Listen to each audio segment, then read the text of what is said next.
یا رسول اللہ کرم، یا حبیب اللہ کرم، یا رسول اللہ نظر کرم۔ اس وقت پوری دنیا کے جو معروضی حالات ہیں وہ آپ سب لوگوں کے سامنے ہیں۔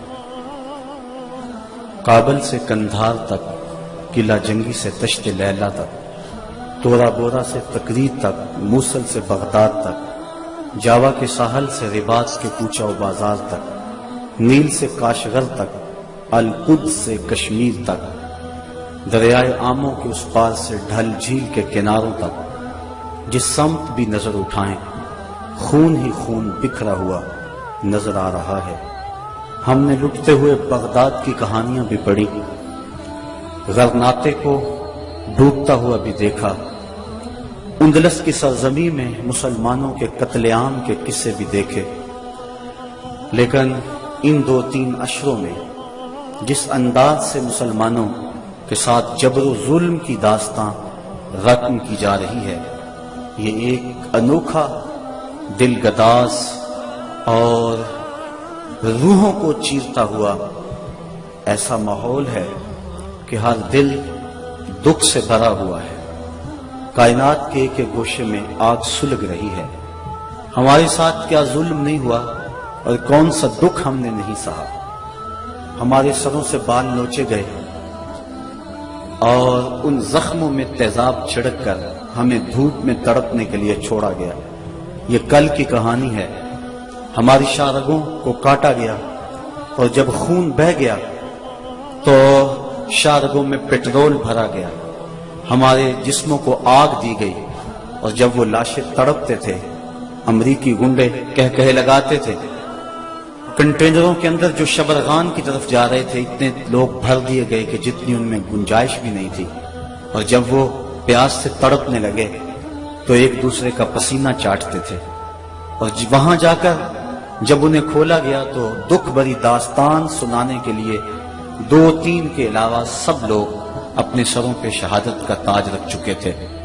یہ کہانی بھی پرانی نہیں ہوئی کہ جب بغداد سے شعلے اٹھ رہے تھے، جب موصل کی گلیوں کے اندر ابلیس کا رقص تھا، جب اس قدر جنازے پڑے ہوئے تھے کہ کوئی دفن کرنے والا بھی نہیں تھا، اور قبرستانوں میں جب کوئی باقی جگہ نہ بچی تو لوگوں نے اپنے گھروں کے صحنوں میں قبریں کھودی۔ مجھے ام فاطمہ کی چیخیں آج تک یاد ہیں، جس کا سارا گھر اس کے سامنے لٹ گیا، جس کی آبرو پہ بھی حملے ہوئے۔ فلسطین کے اندر ابھی کل کی کہانی ہے کہ 100 بچوں کو ٹینکوں تلے رون دیا گیا۔ میں نے کعبۃ اللہ کی غربی دیوار کے ساتھ کچھ عورتوں کو لپٹ کے روتے ہوئے دیکھا۔ جب غور کیا تو وہ فلسطین کی خواتین تھی، اپنے رب کو اپنے دکھوں کی کہانی سنانے آئی تھی۔ ہمارے ساتھ بڑا کچھ ہوا، ہم نے بڑے دکھ سہے، ہمارے اوپر بڑے کچوکے لگے، ہم زخموں سے چور تھے، ہمارے کلیجے چیرے گئے۔ گوانٹا ناموبے کے جیل خانوں کے اندر 6x4 کے پنجروں میں ہمیں سردیوں میں برہنہ رکھا گیا۔ ہمارے ساتھ جبر کی داستانیں رقم کی گئی۔ ظلم کا کون سا طریقہ تھا جو آزمایا نہ گیا؟ بدر کی داستان اور شاب ابی طالب کی گھاٹیاں، طائف کے بازار، مکے کی گلیاں، اور پھر وہاں سے یہ قافلہ سخت جہاں کربلا کے تپتے ہوئے ریگزار میں کھڑا ہوا نظر آتا ہے۔ ہم نے گردنیں کٹائیں، ہم نے اس راستے کے اندر اپنے بچوں کو اپنے ہاتھوں پہ لے کے ظالم کے سامنے کھڑے ہو کر کے کہا کہ تم ہمارے جذبہ شہادت کو کیسے مان کر سکتے ہو؟ جو چل کے آ سکتے تھے وہ پاؤں کے بل بوتے پہ آ گئے، اور جو چل نہیں سکتے تھے ظالموں تیر آزماؤ، انہیں ہم گود میں اٹھا کے لے آئے ہیں۔ ہماری تاریخ بڑی تابناک ہے، ہماری تاریخ بڑی روشن ہے، ہماری تاریخ بڑی دلاویز ہے۔ ہم ہنس کے جان دینا جانتے ہیں۔ 1857 کی جنگ آزادی میں جب علامہ کفایت اللہ کافی کو پھندے پہ چڑھایا جانے لگا تو انگریز نے کہا تھا، میں نے بڑا جنونی مولوی دیکھا ہے کہ جو پھندے کی طرف بڑھ رہا تھا تو میں نے اس کے چہرے کے اوپر سرخیاں دیکھی ہیں، اس کے چہرے کے اوپر میں نے بانکپن دیکھا ہے، اس کے چہرے کے اوپر میں نے ایک عجیب روشنی دیکھی ہے۔ ہم تو پھانسی گھاٹوں میں بھی اجالا کرتے ہیں، ہم تو ہٹلر کے دیش کے اندر بھی مسکرا کے جان بازتے ہیں. ہم نے تو یہ عظیمتوں کی داستانیں رقم کی. ظالموں نے بڑے ظلم کیے, بڑے دکھ کیے. خلافت عثمانیہ کو توڑنے کے لیے ان کے کتنے جاسوس حرکت میں آئے, مسلمانوں میں افتراق کے بیج بوئے. کیا کیا دکھ نہیں اور کیا کیا زخم نہیں جو ہم چاٹ رہے ہیں. لیکن یہ 2-3 سال تو ایک ایک لمحہ عذاب بنا ہوا ہے, ایک ایک سانس اذیت بنی ہوئی ہے. مغرب نے یہ سمجھا کہ شاید ان کا دم خم ختم ہو گیا ہے. وہ سمجھتا ہے کہ مسلمان سیاسی عدم استحکام کا شکار ہے, ان کے حکمران استعمار کے اعلی کار ہیں, ان کی معیشت مفلوج اور دفاع کمزور ہو چکا ہے. لے دے کے ایک حب نبی کا جذبہ ہی رہ گیا ہے جو ان کے سینوں میں موجود ہے, اور وہ چاہتا ہے کسی طرح ان کے سینوں سے یہ جذبہ بھی نکال لیا جائے اور پھر انہیں مٹا دیا جائے یا انہیں اپنا غلام بنا لیا جائے. وہ ہم سے حب رسول کی تپش چھیننا چاہتا ہے اور ہم سے وہ ہماری پہچان اور ہماری وہ عزت چھیننا چاہتا ہے. مغرب نے یہاں بھی ٹھوکر کھائی. اس نے حکمرانوں کے آئینے میں عوام کے چہرے کو دیکھا. اس نے سمجھا کہ ان میں زندگی کی رمق نہیں, اعصاب شل ہو گئے, دل بجھ گئے. لیکن مغرب کان کھول کے یہ بات سن لے کہ یہ لٹا ہوا کارواں, یہ خانمہ برباد لوگ, یہ کبھی یورپ نے انہیں لوٹا, کبھی انہیں امریکہ میں لوٹا, یہ لٹتے رہے, یہ کربلا میں بھی لٹے, یہ لوٹے جاتے رہے. ان کے لٹنے کی کہانی بڑی دردناک بھی ہے اور بڑی طویل بھی ہے. لیکن مغرب سن لے کہ جب یہ خود لٹنے پہ آ جائیں تو پھر اپنا سودا اونچائے محمد میں کرتے ہیں. جب وہ خود لٹنے پہ آ جائیں تو پھر سب کچھ رسول کریم کی ناموس کے لیے قربان کرنے کے بعد بھی یہ کہتے رہ جاتے ہیں, کروں تیرے نام پہ جاں فدا, نہ بس ایک جاں 2 جہاں فدا, 2 جہاں سے بھی نہیں جی برا, کروں کیا کروڑوں جہاں نہیں. مغرب تو براہ راست حملے کر رہا ہے جس سے ہمارے جگر پاش پاش ہو گئے. آج پوری دنیا پہ کٹ رہے ہیں ہم, لٹ رہے ہیں ہم, خانمہ برباد ہیں. ہمارا قافلہ آج بے یوسف ہے. صاحبو زندگی کٹ رہی ہے, آؤ میں اور آپ اپنے آقا سے عہد کریں. میرے دامن میں سسکیوں کے سوا کچھ نہیں ہے, میں تو روتا ہوں. آج تو لوگ میرے رونے کا مذاق بھی اڑاتے ہیں, لیکن کیا کروں جب میرا سینہ زخمی ہو, جب میرا دل پھٹ رہا ہو, جب امت مسلمہ زخموں میں مبتلا ہو, جب کابل سے کندھار تک, جب قلعہ جنگی سے دشت لیلا تک, جب تورا بورا سے تقریر تک, جب موصل سے بغداد تک میں جدھر نظر اٹھاؤں مجھے لاشیں ہی لاشیں پڑے ہوئے نظر آئیں, تو میں پھر کیا کروں. میرے ہاتھ میں کچھ ایسی چیز بھی نہ ہو کہ میں ظالم کی گردن توڑ سکوں. میری حکومتیں بھی بے غیرت ہوں اور میرے جو ہے وہ حکومت کے کار پرداز بھی منطقے تراش رہے ہوں. جب بزدلی کو اعتدال پسندی کہا جا رہا ہو, جب بے غیرتی کو روشن خیالی کے نام دیے جا رہے ہوں, جب جہاد کو دب جانے کو کمپرومائز کہا جا رہا ہو, جب بدی سے مفاہمت کر لی گئی ہو, اور جب ہم زمینی حقائق کی بات کرتے کرتے اپنے نبی کی توہین کو بھی برداشت کرنے کے لیے تیار ذہن کر رہے ہوں, تو اس دور کے اندر بتاؤ میرے پلے کیا ہے, میں کیا کروں, میرے دامن میں اور کیا ہے. میں روؤں گا, میں دن کو بھی روؤں گا, میں رات کو بھی روؤں گا. میں جھولی پھیلا کے گنبد خضرا کے متین سے فریاد کروں گا کہ تجھ سے فریاد ہے اے گنبد خضرا والے, کعبے والوں کو ستاتے ہیں کلیسا والے. مجھے ایک صاحب کہہ رہے تھے جناب آؤ عمرے کو چلیں. میں نے کہا 6 سال قبل گیا تھا, اب مجھے حوصلہ نہیں پڑ رہا. میں کون سا منہ لے کے آقا کے سامنے جاؤں گا, میں کون سا جو ہے وہ منہ لے کر حضور کو دکھاؤں گا. آقا تیرے دشمن تو دندنا رہے ہیں, تیری حرمت پہ حملہ کرنے والے تو دندنا رہے ہیں. میں کیا کروں گا, میں کیسے جاؤں گا. صاحبو زندگی کٹ رہی ہے, میں اور آپ موت کے لمحہ لمحہ قریب ہو رہے ہیں. موت تو آ ہی جائے گی, بہتر نہیں ہے کہ کوچہ محمد میں آئے.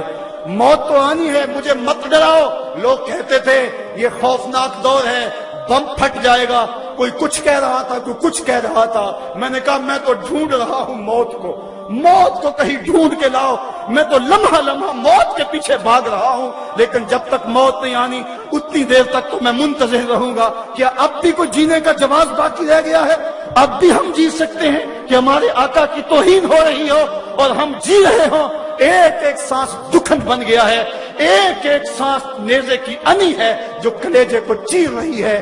زخم ہی زخم ہے، تا حد نظر شعلے ہی شعلے چمن میں نظر آ رہے ہیں. امت لٹ رہی ہے، کٹ رہی ہے، پٹ رہی ہے. اے خاصہ خاصان رسل، وقت دعا ہے. میں یہی عرض کروں گا، حضور ہم سے روٹھ نہ جائیے.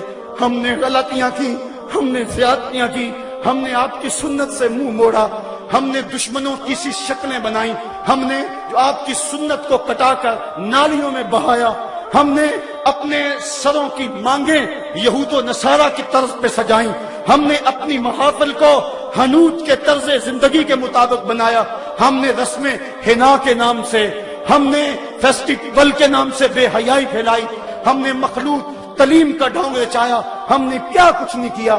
تیرے دین کا جو ہے وہ حولیہ بگاڑ کے رکھ دیا. ہم خانقاہوں میں تھے تو صرف حق ہو میں لگے رہے، ہم منبر و محراب میں تھے تو ہمارے حجرے غیبت کی بدبو سے متعفن رہے، اور ہم اگر جو ہے وہ تاجر تھے تو ہم لوگوں کو لوٹنے کے چکر میں رہے، اگر طالب علم تھے تو بسوں کو وٹے مارتے رہے، اگر ہم استاد تھے تو ہم شاہی بچوں کو خاک بازی کا سبق پڑھاتے رہے. آج ہم نے آپ کے دین پہ اس کڑے وقت کے اندر جو تقاضے تھے ان کو پورا نہ کیا. ہمیں اقرار ہے، ہمیں 100 بار اقرار ہے.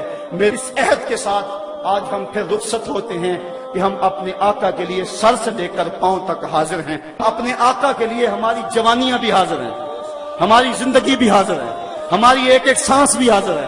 اس نعرے کی لے کم نہیں ہونی چاہیے. یہ نعرہ فقط نعرہ نہیں، یہ دل کی دھڑکن ہے، یہ صدائے دل نواز ہے، یہ اپنے آقا نامدار سے سچا سچا اور کھڑا عہد غلامی ہے.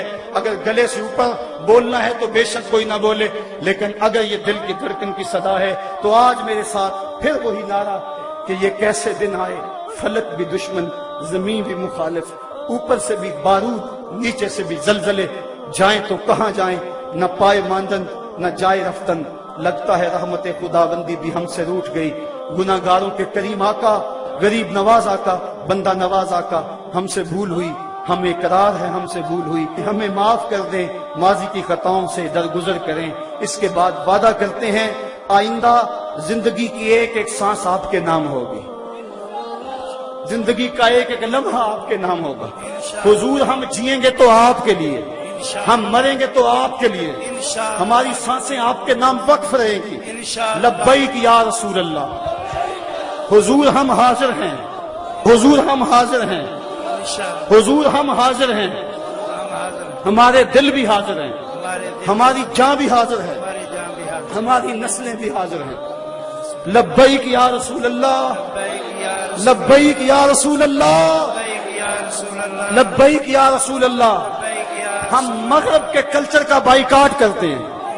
آج کے بعد داڑھی نہیں مڈوائیں گے، آج کے بعد مغربی لباس نہیں پہنیں گے، رسم حنا کا بائیکاٹ کریں گے، مغربی تہذیب و تمدن کا بائیکاٹ کریں گے، مغربی مصنوعات کا بائیکاٹ کریں گے. آقا جیئیں گے تو تیرے لیے، مریں گے تو تیرے لیے. یہ قافلہ اب یہاں سے نکلے تو لبیک یا رسول اللہ کے نعرے لگاتا ہوا نکلے. اللہ آپ کو سلامت رکھے. پورے زور سے لبیک یا رسول اللہ، لبیک یا رسول اللہ، لبیک یا رسول اللہ، لبیک یا رسول اللہ، لبیک لبیک یا رسول اللہ، لبیک. نعرہ تکبیر، نعرہ رسالت، نعرہ رسالت. لبیک یا رسول اللہ، لبیک یا رسول اللہ، لبیک یا رسول اللہ، لبیک یا رسول اللہ، لبیک لبیک لبیک یا رسول اللہ، لبیک لبیک لبیک یا رسول اللہ. خود کو مٹا دیں گے، ہم جان لٹا دیں گے، ناموں سے آقا پر سر کو کٹا دیں گے. لبیک لبیک لبیک یا رسول اللہ، لبیک لبیک لبیک یا رسول اللہ. خود کو مٹا دیں گے ہم جان لٹا دیں گے, خود کو مٹا دیں گے ہم جان لٹا دیں گے, ناموں سے آقا پر سر کو کٹا دیں.